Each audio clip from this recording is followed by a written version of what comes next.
Hi everyone, welcome back to another video in the Web Security Academy series. In today's video, we'll be covering lab number 5 in the Business Logic Vulnerabilities module titled Low-Level Logic Flaw. If you do not have an account on the Web Security Academy, you can get one by visiting the URL portswigger.net/websecurity and clicking on the sign up button. I already have an account and I am logged in, so to access the exercise, I'm going to click on Academy,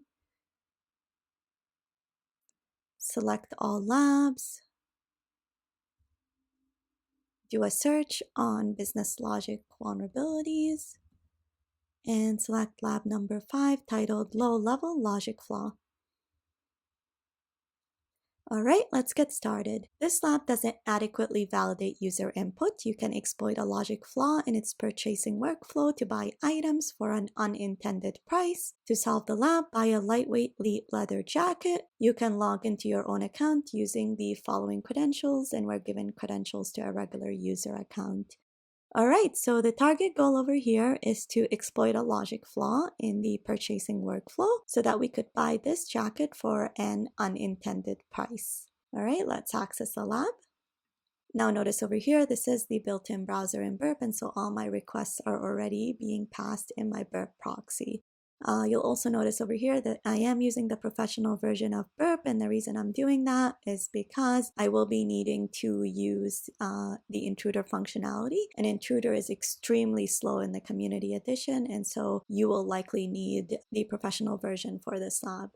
So the first thing that we're going to do is click on my account and then log in with the credentials that we were given. So the password was Peter, hit login, and then go to home. Notice over here, as usual, we only have $100 worth of credit, and the jacket costs $1,337. So we go down and then add to cart, and then we go to our cart right over here. And you could see the total again is much higher than the store credit. Now, if we look at the post request when we add it to the cart, you could see over here it takes in 3 parameters: the product ID, the redirect, and the quantity. Now, let's assume we tried everything that we had tried in the previous labs and none of those exploits worked. So the next thing that you could try is you could always see if the application accepts a really large number of input. And so what we're going to do over here is we're going to send this to repeater. And in here, let's make this a little bit bigger. In here, let's say 2. Hit send. So you could see over here, if we reload the page, you should have an extra 2 items of the jacket. All right, let's say 100. Hit send and see if the application accepts that. It does not. So it says invalid parameter quantity. So it doesn't accept the 100, but it accepted 2. So my guess is it doesn't allow for 3 digits to be in this variable. So it only allows 2 digits. So let's try the maximum number of 2 digits, which is 99. Hit send, and it accepts that. So you should see over here an extra 99 jackets in your application. All right, so what we're going to try right now is we're going to try and add an insanely large amount of jackets and see how the application is going to respond to that. So at some point, the application should stop me from adding jackets. Otherwise, it might cause some kind of crash in the backend that will allow the application to behave in a weird way that we could potentially exploit. So to do that, let's remove everything from my cart. And let's send this to intruder. Now in intruder over here, we're going to click on clear so that it doesn't fuzz any of these parameters. We're going to keep this at 99. So what happens is with every request, it's going to add 99 jackets. And then we're going to go to payloads right over here. And we're going to select null payloads because we're not actually fuzzing any specific parameter. And then we're going to say continue indefinitely. What that means is it's going to keep performing this request indefinitely until we stop it. And the idea is that we're going to keep reloading the page to see if the application responds in a weird way that we could potentially exploit because it has such a large number of jackets. Now, to make sure that we could actually view the requests, what we're going to do is we're going to create a new resource pool, and we're going to say the maximum concurrent requests is 1 at a time, just so that it doesn't perform 10,000 requests and we can't tell when the application started to behave in a weird way. All right, so let's start the attack. Now you could see over here, it's performing the requests. Let's make this a little bit smaller and reload our cart. So far we have 1,683. So we'll keep reloading, and you could see this number is getting pretty large, and the application so far hasn't stopped me from adding all these jackets. So we'll keep reloading until we see something that is odd. And just a quick note, I've solved this lab before and it took a really long time to figure out what the vulnerability is and even longer to exploit the vulnerability. So this is going to be a fun video. So we continue to reload. So far, it's allowed me to buy over 10,000 jackets, and you could see they cost an insane amount. But nothing that we can exploit yet. And again, I'm continuously reloading the page. And look at that, we get a negative number. So let's go to attack and pause.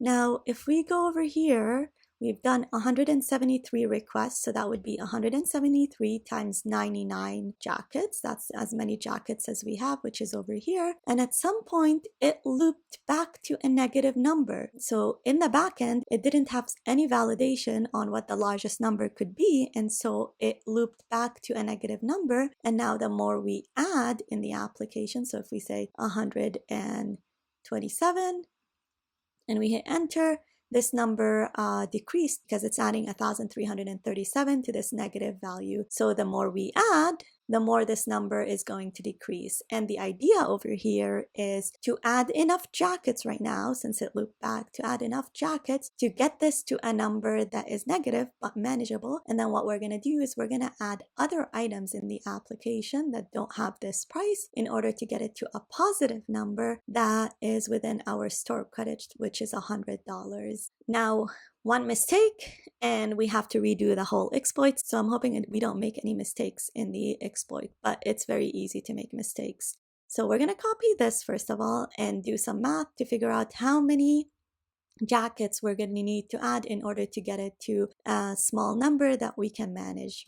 So this is the cost of the jacket in a negative value, and the cost of an individual jacket is 1,337.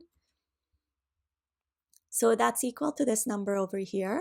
Now we are adding 99 jackets at a time, and so we're going to do this divided by 99, which means that we should be able to perform 150 requests to get this to a number that is a little bit more manageable for me so that I could figure out how to make it positive. So let's go back to Intruder over here, and now instead of continue indefinitely, we're going to add, let's say, 145 payloads, which means 99 times 145 jackets, and we're going to start the attack. So right now, every time we load, you should see the number decrease, and hopefully it'll decrease to something that is manageable. And then we're going to switch to manually adding those jackets, just so that we don't risk making a mistake and having to start over.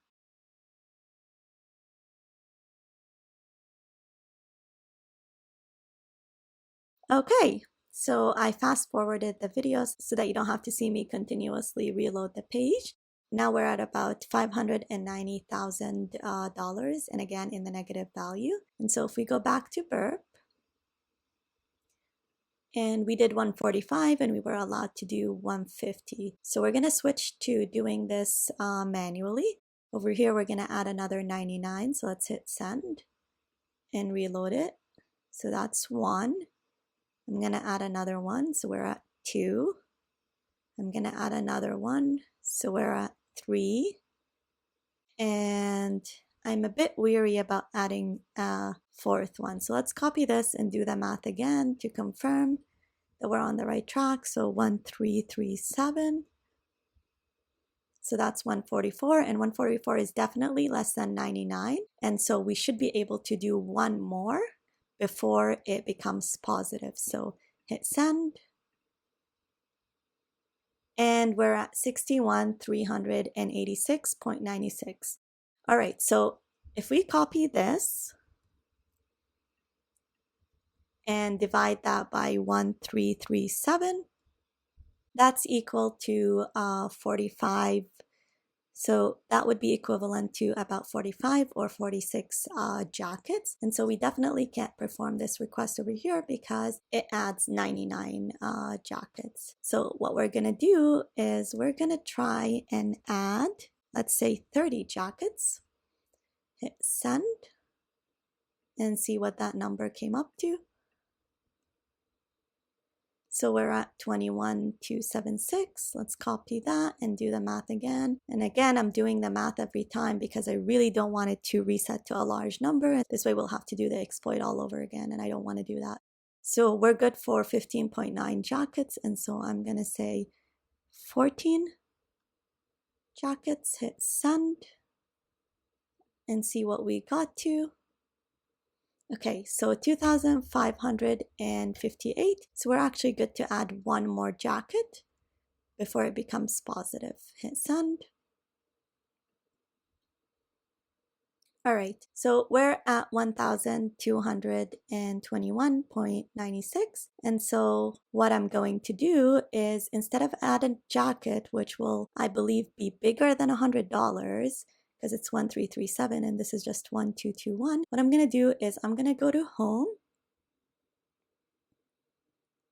and find an item that I can use. So let's say the $19 one. Let's add that to our cart.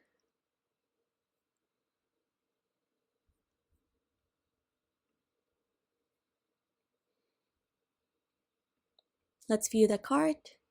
And I'm going to use this item over here to get this to a positive number that is between 0 and 100. So let's take this and divide it by 19.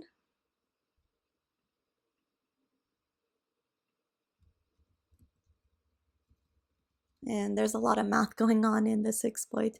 This is actually a really clever exploit. So we've got 63. So we could add 63 of this item over here. So we're going to go to proxy. And we're going to look for the request that was used to add this item to the cart. And it was this one right over here. We're going to send this to repeater. And over here, what we're going to do is we're going to add, let's say, 60 of this item. Hit send. And we're at 62.96. So this is definitely a manageable number. Let's add 2 of this item again. Now we're at 24. And then let's add 2 more. Hit send. And we're at 13.04. So we're finally at a number between 0 and 100. So we should be able to afford it using our store credit right now. And so when I click on place order, it should order for me all 32,000 plus of this jacket over here and 65 of the backdrops. So let's click on place order. And here we go. It says, congratulations, you solved the lab. I'm so glad that I didn't have to do this multiple times in the video and it worked from the first time. All right, so we successfully completed the exercise. Usually we script the exercise in Python. However, I really don't want to spend the time to figure out the exact math for my script to work. And so I'm going to leave this as an exercise for you to do if you're interested in scripting it. All right, in the next lab, we're going to look at a more complex case of a business logic vulnerability.